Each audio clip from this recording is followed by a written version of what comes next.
We provide you the platform to turn your dreams into reality. Give wings to your aspirations with KR Mangalam University. बड़ी खबर सामने आ रही है। पहलगाम हमले में तमाम चर्चाएं हुई और उसके बाद ये जवाब दिया गया, हमला हुआ, बदला लिया गया। ऑपरेशन के बारे में जानकारी दी जाएगी, इस बात का जिक्र किया गया है। यानी कि आज सुबह 10 बजे प्रेस कॉन्फ्रेंस होगी। पाक के बहावलपुर में जैश के 4 आतंकी को लेकर भी जानकारी दी जाएगी। लश्कर के 3 ठिकानों पर हमला किया गया है। ये अलग अलग ठिकानों पर हमला किया है, जिसकी जानकारी हम आपको दे रहे हैं। हिजबुल मुजाहिदीन के 2 आतंकी ठिकानों पर हमला किया गया है। तो भारतीय सेना की प्रेस कॉन्फ्रेंस सुबह 10 बजे होनी है। बस अब कुछ ही देर बाद ये प्रेस कॉन्फ्रेंस होगी। संभवतः जानकारी इस हमले को लेकर दी जाएगी। ऑपरेशन के बारे में क्या कुछ रहा। पाक के बहावलपुर में जैश के 4 आतंकी ठिकानों पर अटैक किया गया है।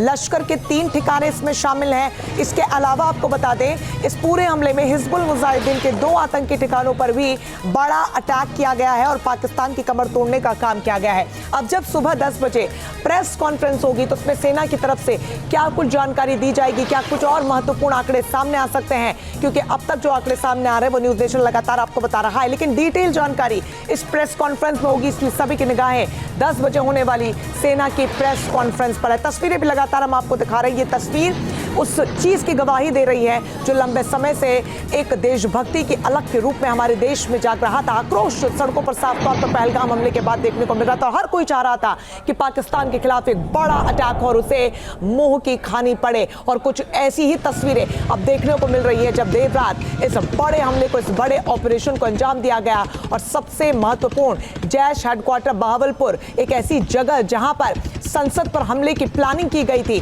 उसको निशाना बना के 26/11 का बदला लिया गया, संसद पर हमले का बदला लिया गया और पहलगाम में मासूमों की मौत का बदला लिया गया है। ये तस्वीरें आपको दिखा रहे हैं कि किस तरीके से इस पूरे हमले को अंजाम दिया गया। सबसे बड़ी बात यह है कि अपनी ही सीमा में रहकर भारत ने पाकिस्तान को चारों खाने चित्त कर दिया, नेस्तनाबूद कर दिया। अब हड़कंप पाकिस्तान में भी मचा हुआ है। बहरहाल जो तस्वीरें सामने आ रही है वो लगातार हम आपको दिखा रहे हैं, लेकिन इस वक्त की बड़ी खबर ये कि सुबह 10 बजे सेना प्रेस कॉन्फ्रेंस करेगी और ऑपरेशन के बारे में विस्तार से जानकारी देगी। और राहुल डबाज हमारे साथ, हमारे सहयोगी जुड़े हुए। राहुल, एक तो प्रेस कॉन्फ्रेंस को लेकर जरा जानकारी दीजिए और दूसरी बात की अलग अलग लोकेशंस पर जो हमला हुआ है, जो ठिकाने का जिक्र हम कर रहे हैं, जरा उसको भी लेकर जरा ब्रीफ कीजिएगा। अंदर तो मैं अभी आया हूँ।